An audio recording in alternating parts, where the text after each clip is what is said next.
I'm Chrisinda Alexander-Omoh. I'm a wife and a mother.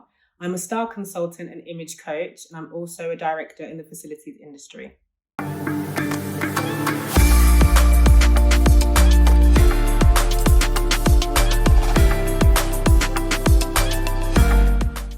So, Chrisinda, I guess off camera we spoke about when we first met, and it was probably about 15 years ago. Yes. And it was at a mutual friend's wedding. And at that time, you had started off doing makeup. Yes. And then you transitioned over to styling. Yeah. So tell us a bit more what you do within the styling world. Okay, so as a style consultant, I help my clients discover their personal style, present themselves well professionally, personally. A lot of my clients come to me with having no clue what works for them. I'm trained in colour analysis, body shape analysis. So I start from the ground up, looking at the foundations, what works for them. A lot of people have so many clothes in their wardrobe, but half of them they don't feel good in because it doesn't work for them. So my role is to help them sort of peel back the layers and work out what actually works for them so that they feel great, look great. And it helps them in many different areas of their life. Yeah. You know, looking for work, starting to date again. You know, there's many different transitions in life where you feel like a new look is really going to help propel you. Yeah. So yeah, that's my. So there's certainly a science behind kind of looking good then.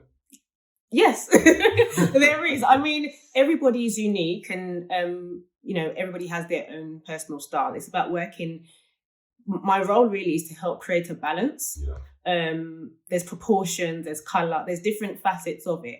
And once you get that balance right, you look great and you feel confident. And that's the main thing of it. You know, everybody can wear red, but what shade of red? Yeah. You know, works for your skin tone, your hair colour, your eye colour, that sort of thing. And I mean, it's proven the statistics show when you look great, when you feel great, you perform better, and you know it really does affect people's lives, really. Yeah. And aside from the styling, you also are a director of a commercial cleaning business. Yes, I am. So how did that come about? Well, that's actually a family company that we run. It started off out of necessity, really, at a time where we really sort of had to just make things work. Schedule-wise, I have Crohn's disease, and your sort of run-of-the-mill work job, sort of 9 to 5, wasn't sort of conducive to my health. Sort of the pressures of the day-to-day, making sure I had to be here at this time, you know, it took a toll, basically. And I went through a period of time where I was really, really ill, and holding down a job didn't really work for us. So we had to create something that did. And that's kind of how that started, really. Okay. Yeah. So Chrisinda, you currently work as a stylist, a wardrobe stylist, is that correct? The term is style consultant. Okay, cool. And just tell us a bit more about what that role involves. Okay, so my role involved helping my clients discover their personal style. Yeah. We start from the ground up. So we look at the foundations, we look at colour, proportion, shape. So what that means is a lot of people have a lot of clothes in their wardrobe. They tend to buy the same things just because it's what they pick usually, but it doesn't work for them. So they have their clothes sitting in the wardrobe because when they put it on, it doesn't fall well. Right. The colour doesn't complement them. So there's just always something off about that, you know, that outfit that they really like, but never wear it. So I help my clients find what works for them.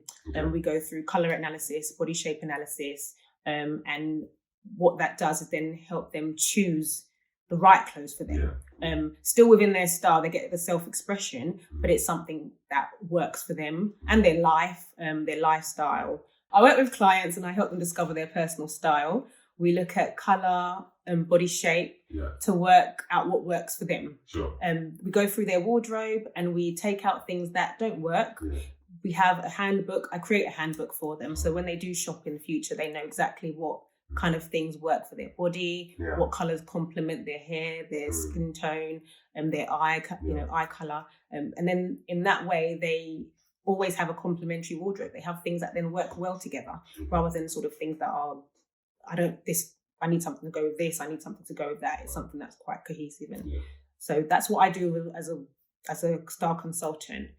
As an image coach, I work with people for personal branding and businesses. So, and did you study that?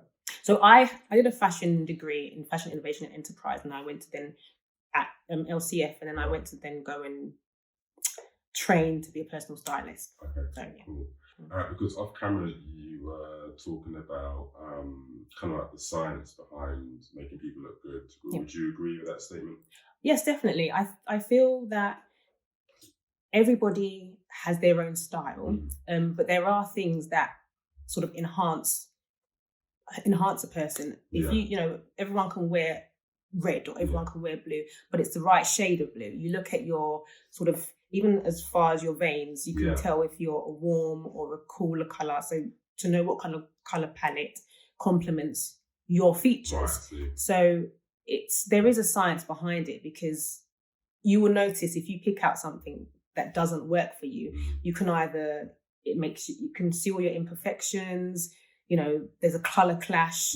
You find sometimes you might pick up something, you really, really like it, but the colour is something's just quite off, and it just doesn't work for you. And that's why, really. Okay. And the things, I should have kept the cameras rolling, because off camera you're chasing the invoices, which is part and parcel of running a business.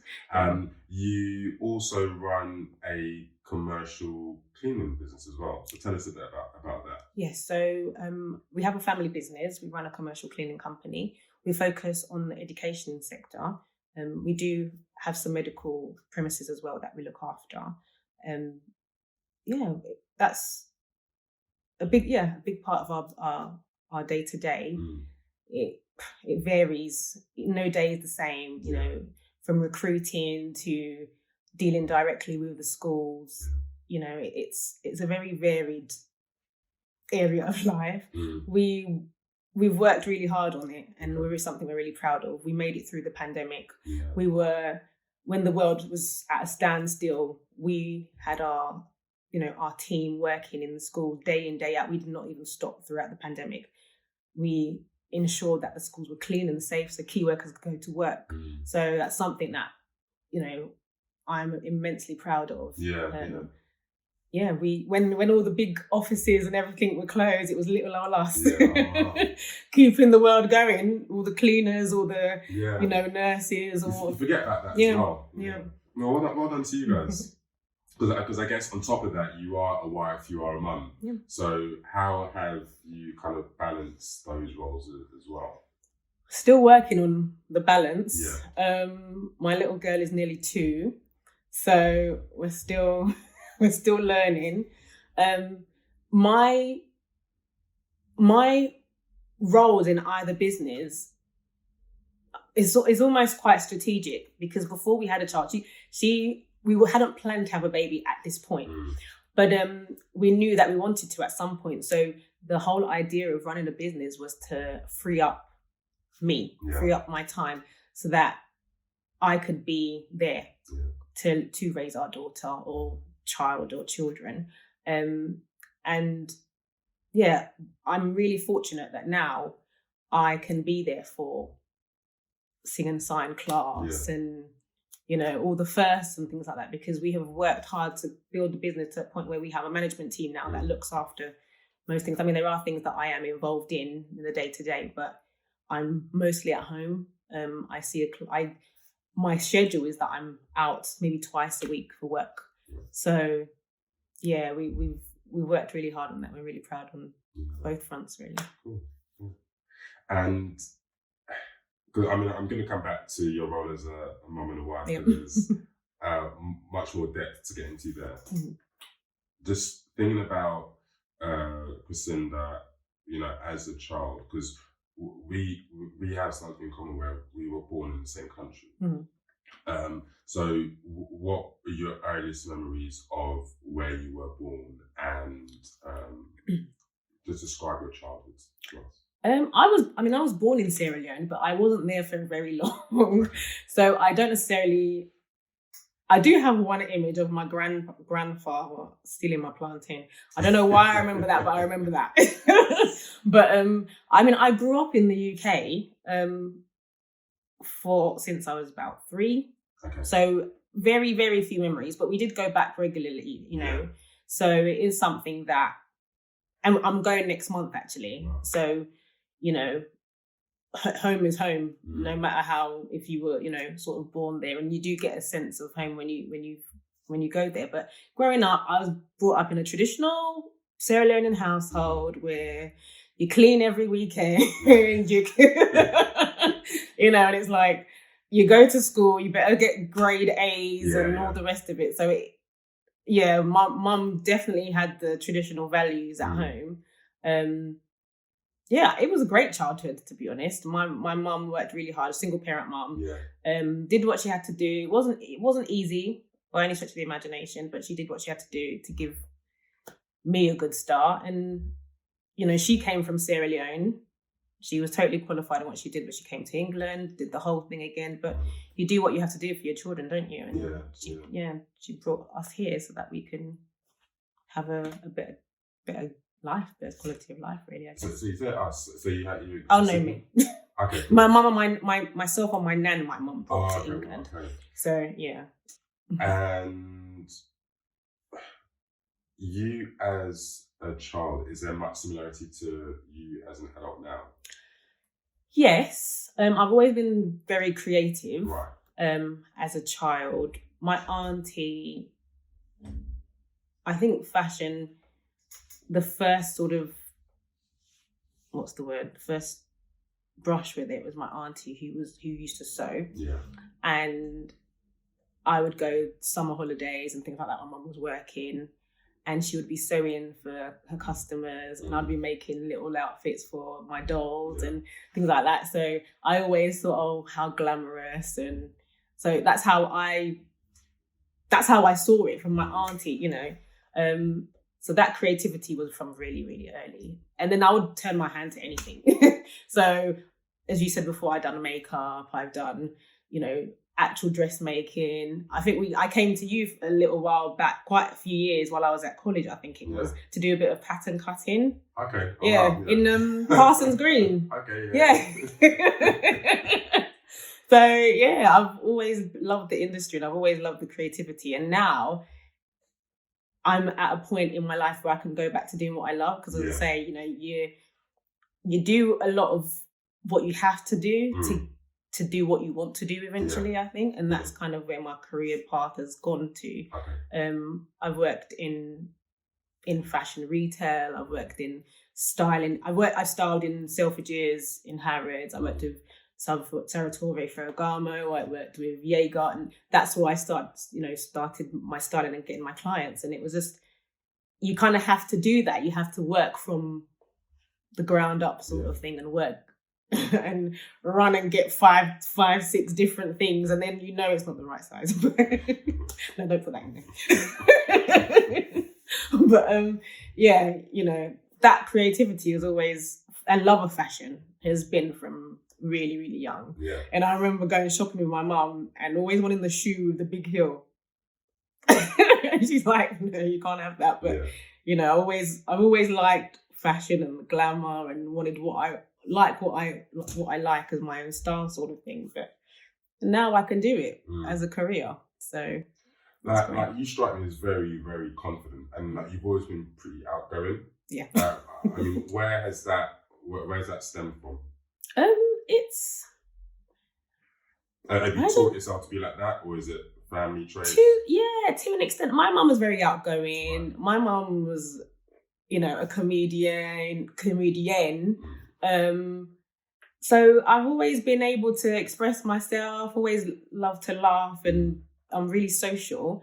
But I think in terms of work and in terms of career, the confidence is built through experience, through trial and error. I've made tons of mistakes, but I've always been able to sort of learn from those and gain experience and gain lessons. So next time I do something, I can be confident because you know what? I know that way won't work, but this might. Do you know what I mean? It's just that sort of it's through trial and error, really. The confidence is I might fail, but I might not. So why not? There's no shame. Why not? Yeah, exactly. Yeah, that's definitely something I live my life by. I'm not risk averse at all. I would rather try something and it not work out, and then I'll try again, and then I'll try again. So you don't get anywhere with fear, really. I don't fear failure, and I think there's a really good quote I like, and it says, "Doubt kills more dreams than failure ever could." So why not me do it? Why not? You know, if anybody else can, why not? So, sure. And I guess, is that pretty much a key piece of advice that you give to your younger self? Like, if you, even your daughter, would that be it, or would there be something else that you think be more important to get across? I think that is definitely a key piece of advice that I've lived by, and I definitely do share it with my daughter. I mean, you look at a baby walking, and you think if they fall down, they're not going to stop. So they keep going. I think for my younger self, I would just say, sort of trust the process.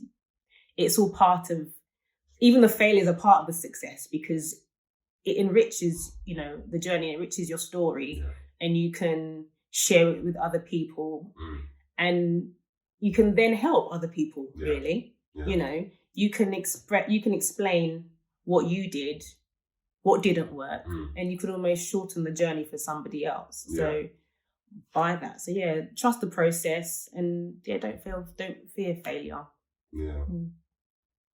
And it's if my memory serves correctly, I came to you one New Year's Eve night, right? It was like a house kind of party. Yes. And didn't you have to serve as my alibi? Yeah, that was an interesting story. Do you know what? A lot of these things I learned in hindsight, because in terms of a case I had years ago, they spoke to like staff and anybody that was here within like a 1 week period. Yeah. And I vaguely remember being told that they'd spoken to you about, which was so it's something I can laugh about now. Yeah. But do you know what? It's funny you say that. Do you know what? That was the weirdest thing ever. I remember getting this call, because I remember like Emil just disappeared, and I was like, "Where's Emil?" And I think I must have called you and nothing, And Emil just disappeared, and I think it was your mum or dad or something. Right, okay. Parent called me, and I had this photo. We were at my friend's house at midnight, and I had this photo that I don't know what was it, Facebook at the time. I can't remember what it was. A random photo like on one of our socials or something of this house party that we went to, and that's what I gave. And I was like, and they explained. I'm like,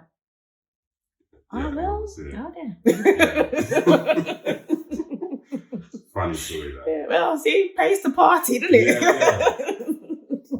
Oh man. So like, just moving kind of towards COVID, like that was obviously a tough time for everyone, and your business, like many others, found COVID was a benefit. I think even for us, it was one of our like best financial years. Are there any kind of lessons that you learned from that period of COVID and lockdowns that you now implement into your life? So COVID really taught us to adapt.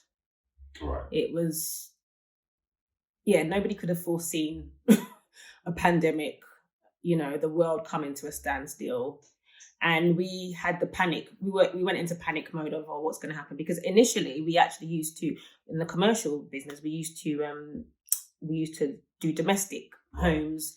We look after sort of high net worth homes and things like that. And at the point where everything shut down, you weren't allowed into any of those homes. And then it was like we had a few education and medical premises, and it was like, right, we then have to adapt. What can we do? We're going to lose this ton of business on this side.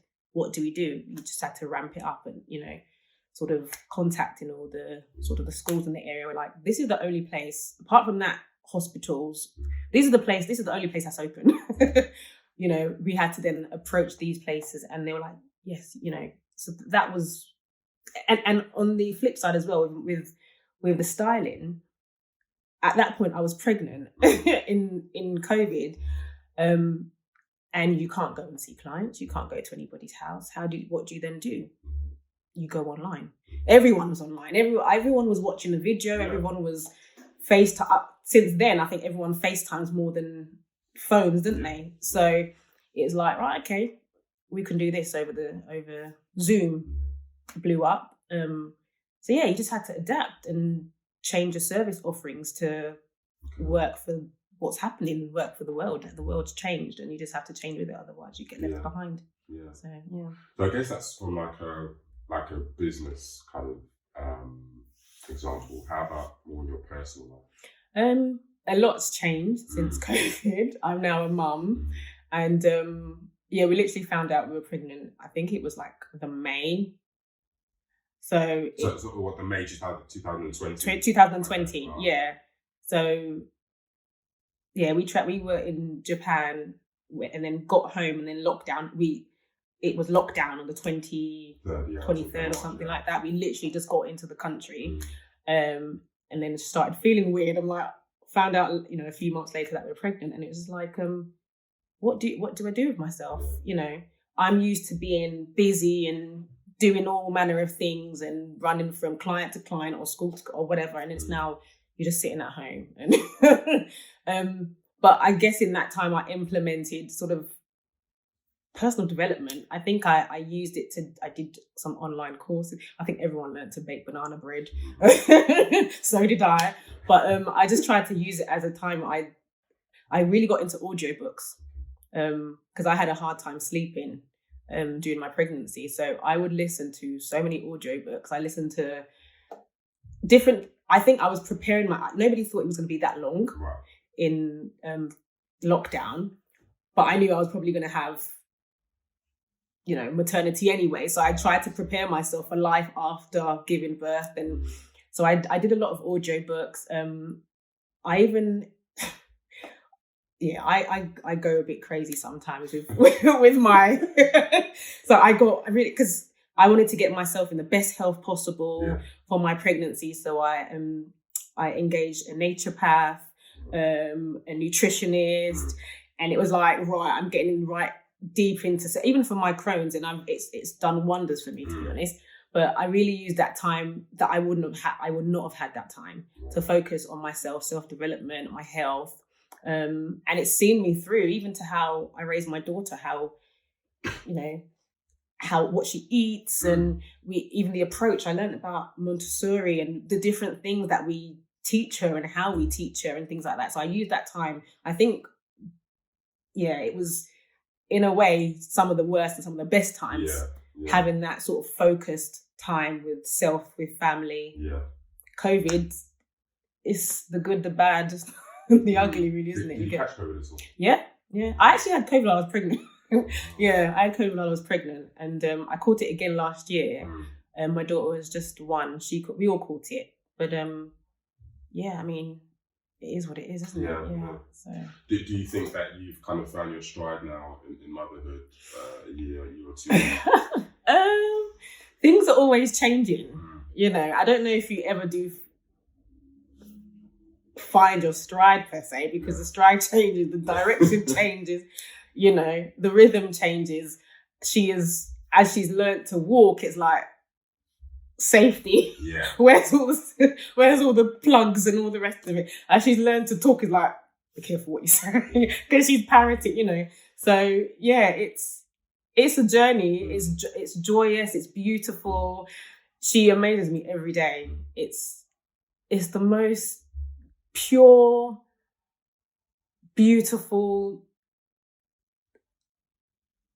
This little person, honestly, it's like nothing. I can't even describe it, because you don't understand. You don't prepare yourself to be this person's mother, and then you are. You just do it, and you just do it with such happiness, because You know, she says I love you now. She's nearly she's I love you, and it just melts me every single time. So yeah. And the thing is, as a dad, I see lots of myself in the kids, and the faults I have, I see in them. Oh. So they teach me about myself, which is, because there's not many people that can kind of tell me kind of about myself. The kids can. The kids can in a funny way. Yeah. And you have to kind of humble yourself. Yes. And it makes me readapt the way I do certain things because I've seen that way of doing things isn't necessarily the right way. Yeah. So your husband, how did you guys meet? So we met through mutual friends. We both have our own stories about how we met. I say he tried to slide in my DMs. He said I poked him on Facebook. I don't know. But we met through mutual friends. We actually went to a restaurant where we both were at. Never said a word to each other, and then I think a few months later connected on Facebook. And he asked for my number, and I was like, I don't give my number to strangers. And then I gave him my number, and then we just spoke and never stopped speaking. We've been married 6 years in May, just gone. He's my best friend. Congratulations. Thank you. So did you guys get married in the UK or? Yeah, we got married in the UK. We got married in 2016. Yeah. Did you guys work together at all? Yeah, so we, as I say, it's a family business. So we work together, and it's you have to strike a balance when you're working together. I mean, he's an IT professional originally, and he works still in the education sector.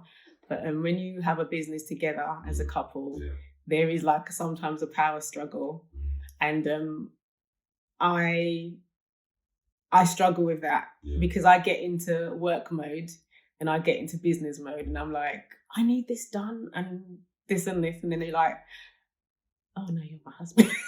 So there is that power struggle. Now we're both actually sort of stepping back more from the commercial cleaning, and he's focusing more on the IT for education. And I'm focusing more on my styling. So we're back to sort of different playing fields. Okay. So that balance is definitely better. Yeah. Because we're doing separate, we're not working together anymore, essentially. Okay. So in terms of everything that you've achieved so far, what would you define as your interpretation of making it? I think for me, making it is time, choice, and freedom to choose what I do with my time. That's making it for me. I think for me, it's being able to choose who I spend my time with, what I do with my time. I love nothing more than to spend time with my daughter, with my husband. We all have to work, but it's all about balance. And I don't want anything to be at the expense of the time with my family. And I think we're in a really privileged position to have built something to where we now can decide what we do with our time. That for me is making it. And we're not completely there yet, but that freedom. That for me is making it. We're striving, we're nearly there. Okay. And with the many roles that you have, what do you do to kind of chill out? What's your downtime? What does that look like? What's my downtime?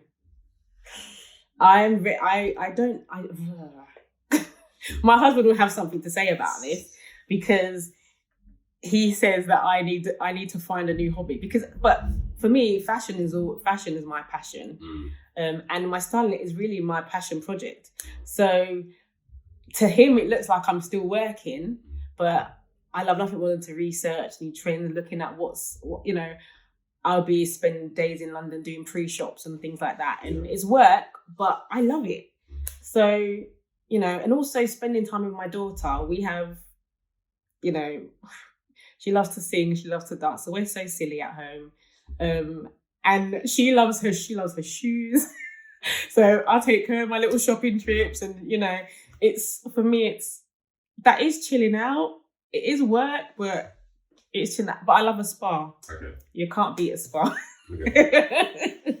You can't go to spa every day though. So. Yeah, no. Loses its effectiveness. Yeah. So, like, imagine I'm one of your clients. Talk me through the process. Let me understand the process of how you kind of work. Okay.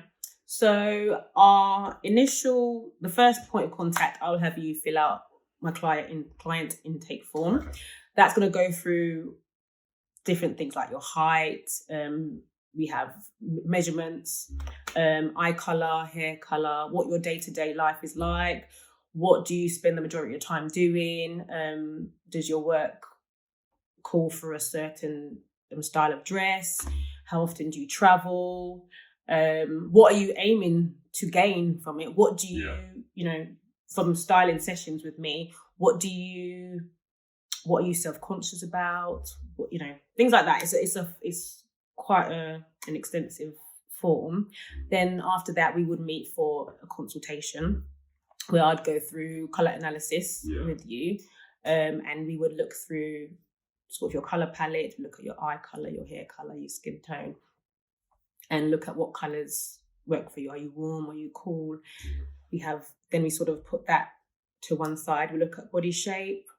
You know, are you, I guess for a woman, hourglass? Are you sort of inverted triangle? Because that would then dictate what sort of shape of dress or clothes or jacket or trouser we're going for.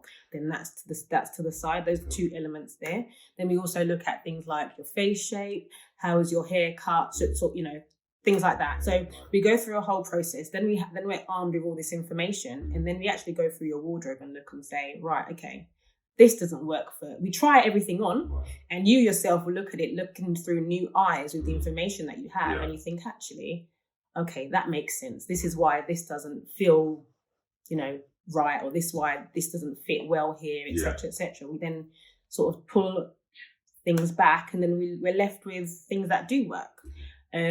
We then work with what you have, build outfits for work, for leisure time, and then you look at things and think, okay, I might need this to tie this together as an outfit. Then we'll build a list of essentials for shopping. I can either go with you, do it for you, or you can have a list and you do it yourself. And then finally, if we're having like a total transformation package, I then have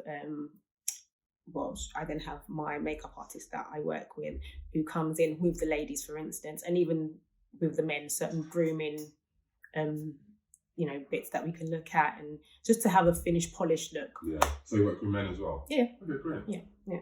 So that's kind of the general, the starting point, because the aim is to have a long-term relationship with my clients, because we do that sort of overhaul initially to, you know, I then have basically a lookbook of my clients, what they like, what their style is, what the colours are, etc. So I can shop for them at any time. I go in seasonally, we change their wardrobes, we pack away all the winter things, get ready for summer. If they're on holiday, I get their sort of capsule wardrobe ready for them, so that they're packing less but having a whole range of outfits. I also do a wardrobe management service whereby I'm there sort of monthly, couple of months.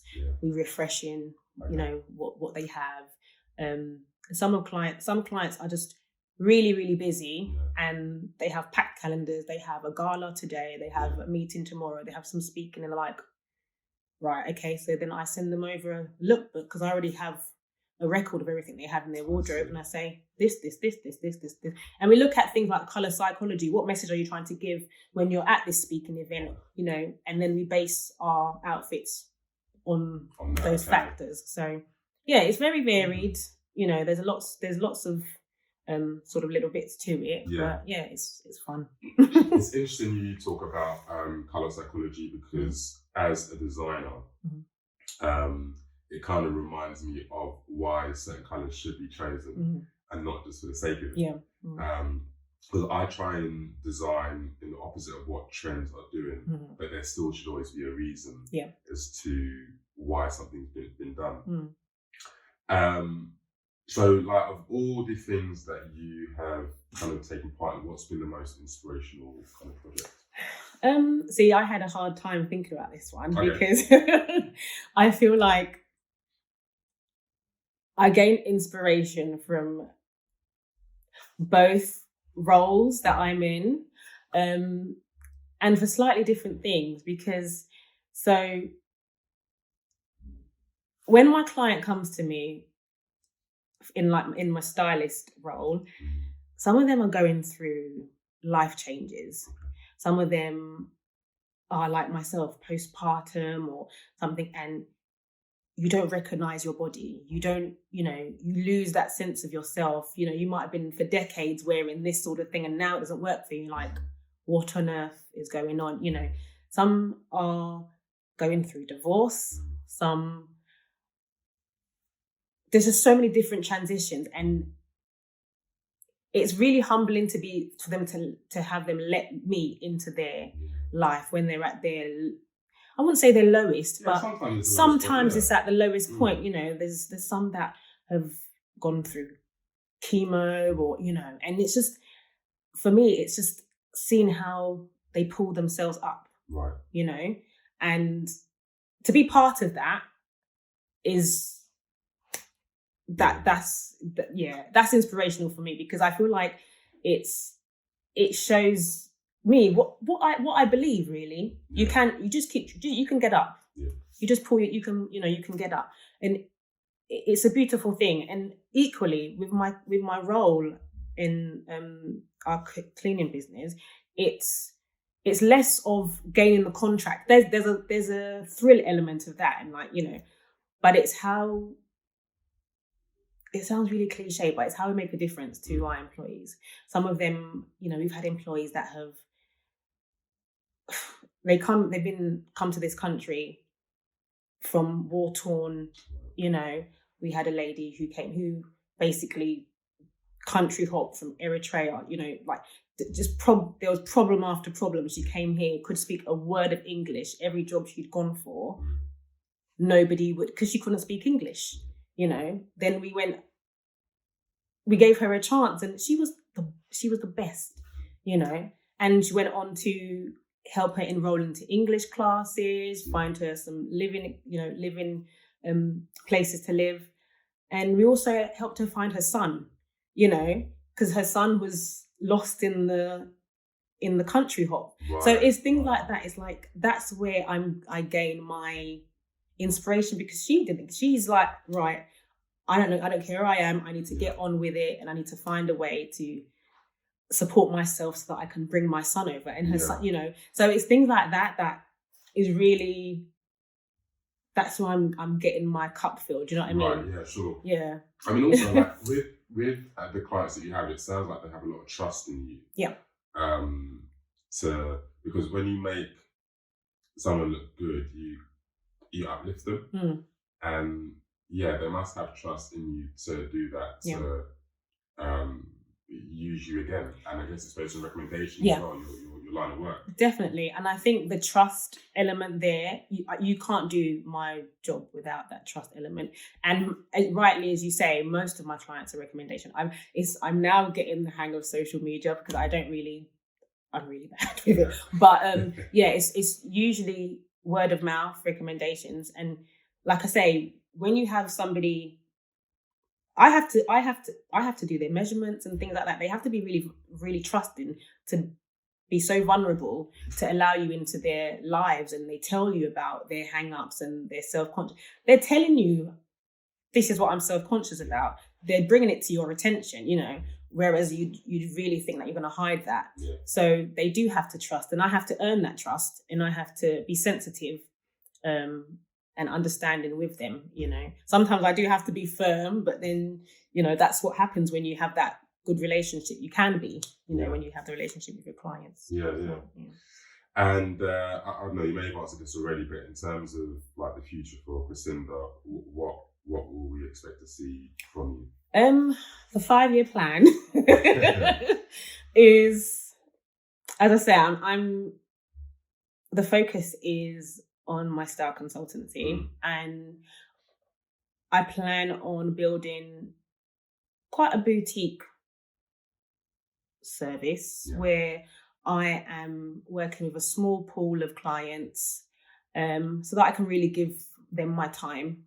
And as I say, some of my clients have such back-to-back schedules that I do kind of need to be at their beck and call, really. And I want to be able to do that within reason, obviously, the limits of my family and my role as a mum and a wife. But I want to build rich relationships, client relationships, again, building on that trust. And I just want a small pool of clients that are with me year round, or that I'm with year round, should I say. Just grow that way. Cool. So I guess you've seen like the interviews before. We always wrap up with like a quick like A and B type question. Yeah. The first A or B question I kind of adapted because I saw what you drove in on. Are we doing Lexus or Audi? Lexus. Okay. Coming to America 1 or Coming to America 2? Ooh. Coming to America 1. Right. You're the first person that really paused on that. The second was funny, but you know. How about this? Beyonce or Whitney?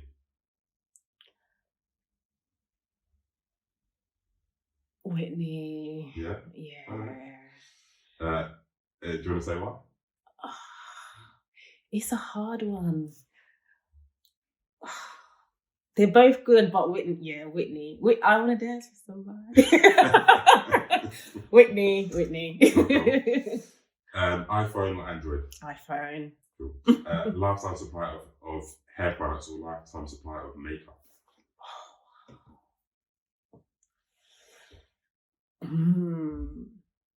Hair, because if your eyebrows are alright, you're alright. R&B or Afrobeats? Afrobeats. A well-paid job, a toxic environment, or low-paid job, and it feels like heaven every day? Heaven every day, but make your own job. Cool. I like that. If not. Fish and chips or jollof rice and stew? No question, jollof. Sierra Leone jollof at that.